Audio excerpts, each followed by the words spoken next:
My darlings, welcome to People of Theatre, and I've come all the way from London for a very special guest today, and his name is Philip Venables.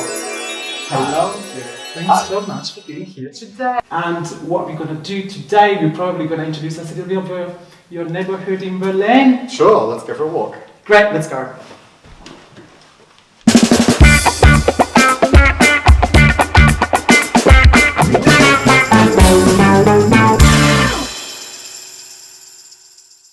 So we are here actually in a very nice place here in Berlin. Welcome. And this is your neighborhood. Yeah. Which is Kreuzberg. Nice. So actually, when did you move here in Berlin? About 10 years ago. Any particular reason why you did that? Wasn't so much that I wanted to come to Berlin, it was that I wanted to get out of London. Which doesn't sound very nice, but yeah, I love London, great place. Very hard place to like start composing and start a career as a composer. I guess very competitive and... Well, just, yeah, so you'd like, it's so expensive to live there, you have to earn so much money to, just survive. I have more time, more space, it's less exhausting here. My neighborhood is really chill. It's a really great place to live. Great. And I think now we are ready to go back to your amazing house and get us to talk about your work. Sure, let's do it. Let's go.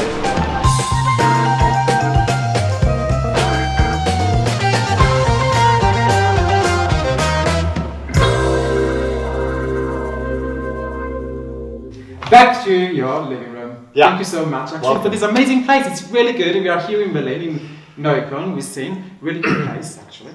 But first of all, I wanted to ask you, why did you decide to compose opera? Why did you choose this genre in the first place? I suppose I've done a lot of concert work, also concert pieces with spoken text. And I've just been increasingly getting interested in working with text and working with stories and working with different kinds of texts. And that interest has just grown and grown. So it wasn't like I kind of started out and I said, oh, I just really want to do opera. It's been something that's happened progressively, I suppose, moving more from concert work towards stage work or work with text, narrative work. And I suppose as a classical composer, opera is, if you're interested in that kind of thing, opera is the natural end point, or one of the natural endpoints that you'd want to look at. So let's talk about that with the staging engine. We're going to take some stuff you have. So here we are. My God, this is like your little treasure. What you worked on. From the opera. This is the score. Nice. Wow. This is the original book, and this was my working copy of the text, which was was basically my treatment of the whole show in here. Yeah, my research was about presenting different kinds of text in opera that wasn't just sung text. So mainly that included spoken word, pre-recorded, and visually projected text, as well as live sung text. And part of, I suppose, my interest in this is that I love working with text. I love going to the theatre, like spoken word theatre, and I sometimes feel that immediacy that you get, the immediacy of understanding that you get in film or spoken word theatre, is lost sometimes in opera, because the pace of text delivery, even if you understand every word, the pace is very slow, because singing things takes a long time. And very often you lose that kind of almost like suspense, that immediate kind of here's a line of text and you react to it. So putting back into opera spoken word or visually presented text, very, very easily understandable text, but also still trying to keep it music-led and keep music at the core and keep singing it to keep it still have a feeling that it is opera and not spoken word theatre, was the aim of the piece and the research. So if you had to sort of take a bit of it and explain a little bit how you created music out of it, Sure. Yeah. Well, there were lots of different approaches to the text in different places, and luckily the Sarah Kane text is very cleanly structured. So there's like one scene which is one kind of text, another scene which is another kind of text, and etc. etc. So it's really easy to kind of cut up and do different things with different bits. So there were 4 scenes in here, which are conversations, just like this, between a doctor or psychiatrist and a patient. And we decided not to. I have a bit of a problem sometimes with some dialogue in opera. It's quite hard to do well, I think. So I decided to not set those at all with the voice, and we just used 2 percussion instruments and had these conversations kind of like with the speech rhythms of the text beaten out on drums, matched with projections of that text, of the conversation on either side of the stage. So like you would have a kind of sentence drummed out in your speech rhythm that would appear word by word, and then I would reply. And these conversations, and that sounds like kind of banal, but because the conversations were about some quite dark things in places, then it was quite a nice distancing effect that stripped all of the emotion out of the performance element and just left you with basically Kane's text. Which I thought was nice, given that it was such a text-based piece, and that I wanted to make sure that the operatic version of her text still kind of put the text front and centre, that you didn't forget that this was like a play, a big literary or theatrical work. My style is quite eclectic, and I often borrow bits of music from other places or styles or things like that. And I think in a theatre context that, for me at least, works quite well. Because you can work with a lot of layers of different kinds of material and stuff like that. And there's a lot of references in the piece. So for example, there's one scene about 2/3 of the way through where Sarah Kane is writing about the belief in God and kind of like maybe imagining her own funeral, or should I say the character's own funeral. So that gives you a lot of musical references, for me, of kind of like a big cathedral space, very echoey, kind of chanting. I used little references to the Bach B minor Mass, about the Agnus Dei, and bells, and this kind of like religious plain song, but in a much more elaborate way. Right. So, and that all went into that scene. Huge church organ chords that kind of come out of nowhere. So that all went into that scene because of all the references in the text. Bits of the text were kind of deconstructed to make the kind of chanted syllables, and actually I had the instrumental ensemble speaking kind of whispered text underneath as well.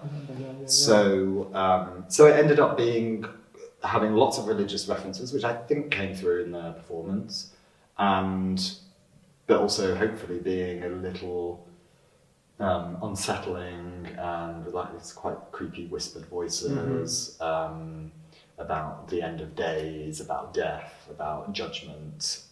And then there's other musical references. So there's another scene, like scene 11, which is where she's talking about losing love, or looking for a lover that doesn't exist, or having a lover and then them disappearing. And there's bits of that text which she clearly wrote in a kind of song lyric form. I can show you some.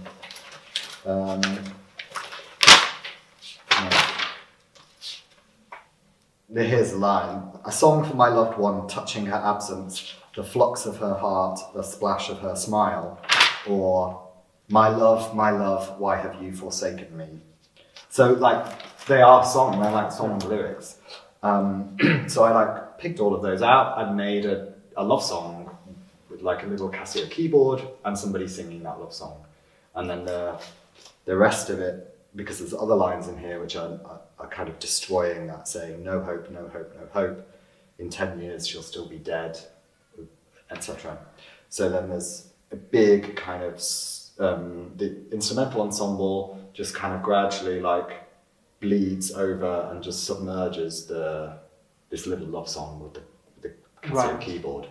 So it just gets completely kind of submerged and destroyed, almost like a big blot over the canvas. That's the idea anyway. And I think the other challenge of the piece, which is not to be underestimated, is that like most opera, character-driven opera, where there's one person that plays one character, they can usually learn their arias, their character role at home alone, and then come into the rehearsal room prepared. Most of this opera is all ensemble singing because there are no real defined characters, and they all sing as a kind of body. Right. That's interesting. So it has to be rehearsed together, and it has to be learned together, which takes time, and so it was quite a different process. Talking a little bit more about Sarah Kane, so now that she didn't really want her plays to be adapted in any other art forms, and I know that you had to talk with her brother Simon Kane about that. I wonder, tell me about that conversation. That was really amazing, talking to him and meeting him and talking about her and talking about this piece. And yes, apparently she did have that request, but apparently she also had the request that she didn't want her work to become a museum piece. Okay. So I can't speak for Simon Kane and say why exactly he agreed to let us do the adaptation, but I'm sure it was a combination of reasons. But I think as such a famous or iconic theatre piece, it's nice, I guess, or healthy for that to have a dialogue with new work being made, in this case opera. In some senses I feel like the theatre piece is, this text is so open that actually every production of it is like a reinvention, and so it does, I guess, it's in that sense, this piece particularly is not going to become a museum piece. Like Sarah Kane didn't name any of the actors, but you went for a cast all of women. Was there a particular reason behind that? At the moment, I prefer women's voices at the moment, or at least I have some problems with men's voices, which I'm kind of like gradually addressing at the moment in another project. But in general, I think I wanted the cast to be all one gender. That was the main thing, because I wanted to take aspects of gender out of the piece as much as possible. So in this case, with the cast of all women, I wanted to take as much as possible aspects of the patriarchy out of it. So I didn't want, for example, a female patient and a male doctor, or the other way around. So that was the reasoning behind all one gender cast. And then it was kind of a toss-up really between whether that would be an all-male cast or an all-female cast, and I suppose that was more of a musical aesthetic decision. I don't think the casting says anything more about gender than it would really do if you had a mixed cast or if you had an all-male cast.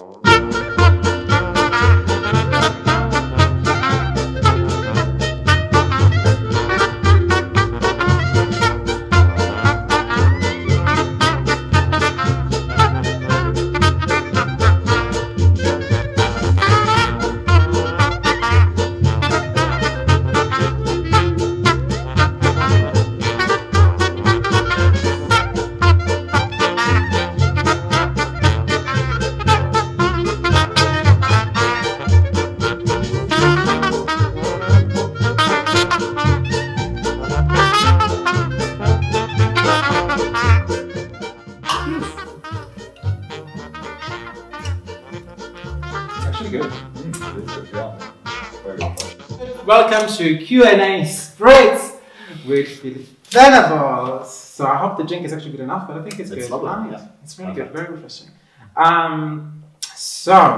Let me read this for you. 4.48 Psychosis confirms Philip Venables' reputation as one of the finest of the younger generation of composers working today. There was Tim Ashley from The Guardian. Whoa! Did you know you were so good? It's rather meaningless, but I try and make good work for me.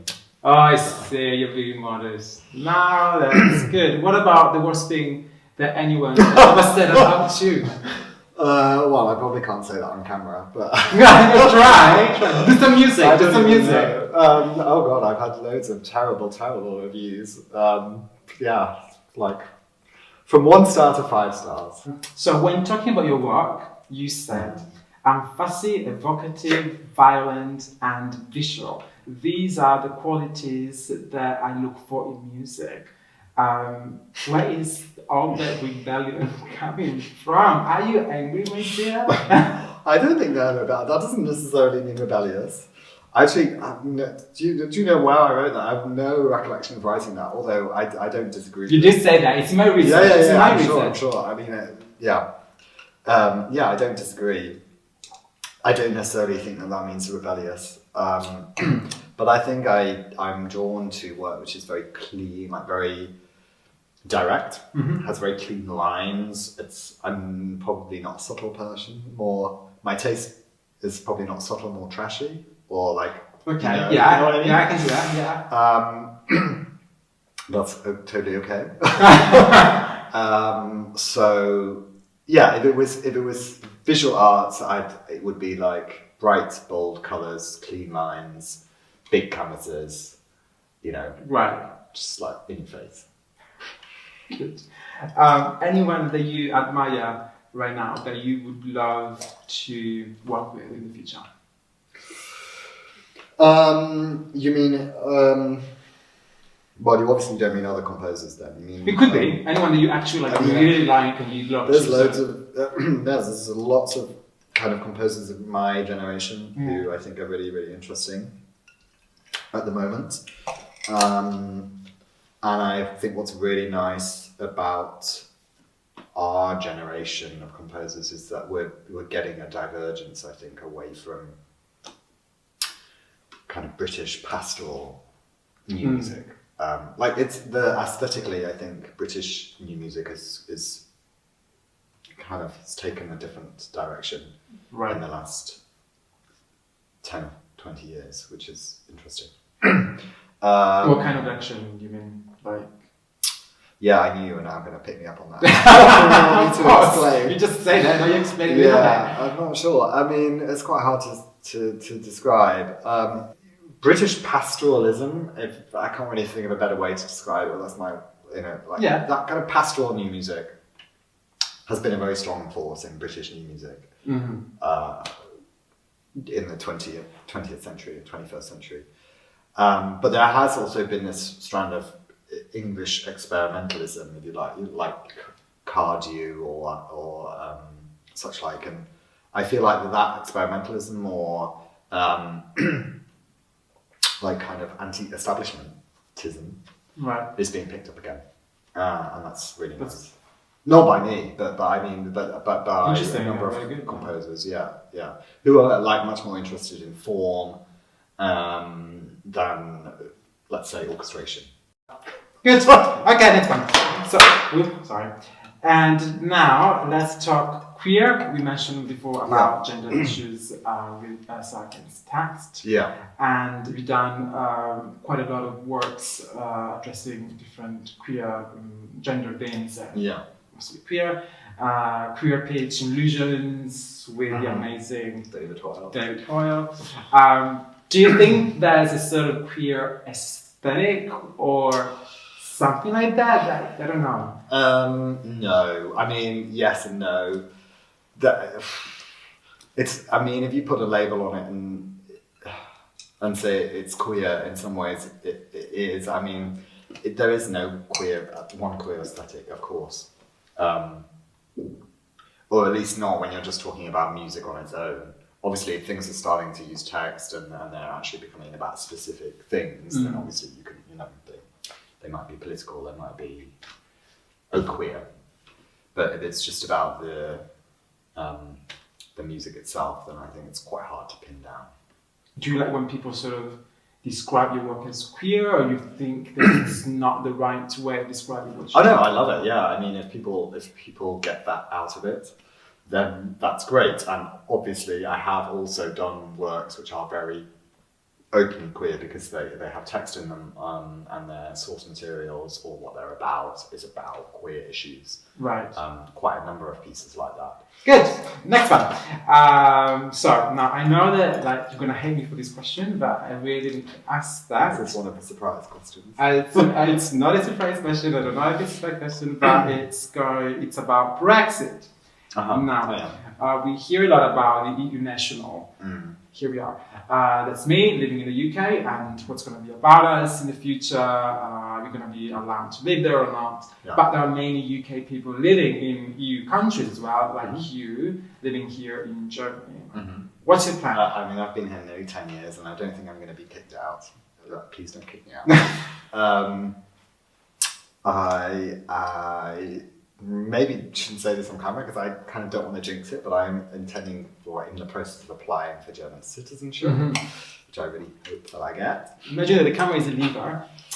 What would you tell them? Just that. I have no idea. Why? I would ask them why, and I would try to tell them. I would try to tell you that it was the wrong decision. That's it. Now, I don't know. I mean, it just is so confusing to me and so understandable. Well, like we are on the same page, I guess, but that's how the world goes right now. And I'm sure that we will come to regret it as a nation if we haven't already. I'm afraid I'm sure as well. A piece of music or song that would work as the soundtrack of your life. Well, do you know what? I don't listen to very much music. Okay. I live most of my life in total silence. Almost total silence. That's interesting for the perspective. And I love it. And that's how you generate music in your head, I guess. Maybe. But I think my life would be a silent movie. Ooh. So there you go. Right. So peaceful and pleasurable. Really? Okay. Yeah. So you like silent movies, I guess. No, I hate silent. But your life would be a silent movie. I know, yeah, probably, yeah. I actually hate silent movies to watch. Okay. But I love living in silence. Nice. Yeah, there's very, very little sound around me, and like composing is very solitary, and I'm only composing, I don't have any other work. Right. Really, so it's just like every day in silence, which is me in my own company. And, I love it. It sounds very unsocial. No, but it's nice. I guess it's part of I don't know. And actually, I wear earplugs a lot of the time when I'm outside because the sound is really important. So like in aeroplanes, sometimes on public transport, always in nightclubs if I go out. It's more of a protective thing. I wear earplugs to sleep a lot. Wow, so really complete silence, quiet. Yeah. Let's be quiet. What's your favorite party in Berlin? My favorite party in Berlin. Lots of fun. There are lots of fun parties in Berlin. Yeah. You're not gonna pick one from it. No, I'm not. That's private. Okay, let's do the next question. A guilty pleasure. Oh God. Be honest, 100%. Trashy television. Okay, that's quite good. I can. If I don't have deadlines and I'm not like working really hard, then I can kind of disappear into like Netflix holes and just watch, trashy television for days on end, and then realise that I haven't really left the house, which I know everybody does, but it's it's one guilty pleasure. Let's play a game, and it's a complete a sentence game. Oh gosh. It's a very easy one, actually. Okay. If I were a member of the royal family, I'd It can be from the past. I give you this option. Yeah. It can be from the past. It doesn't have to be alive. Yeah. Well, who was the one who abdicated? That's who I'd be. Edward the Seventh or whoever. I think. Whichever. Yeah. I don't believe in the royal family, so if I was a member of the royal family, I would hopefully resign, abolish myself. Yeah. Philip, thank you so much for being on Thank you. Theatre today. And oops, sorry. Good job. You can now go. And guys, thanks very much for following me, and do like me on Facebook, follow me on Twitter, and love me on Instagram. And I'll see you next week.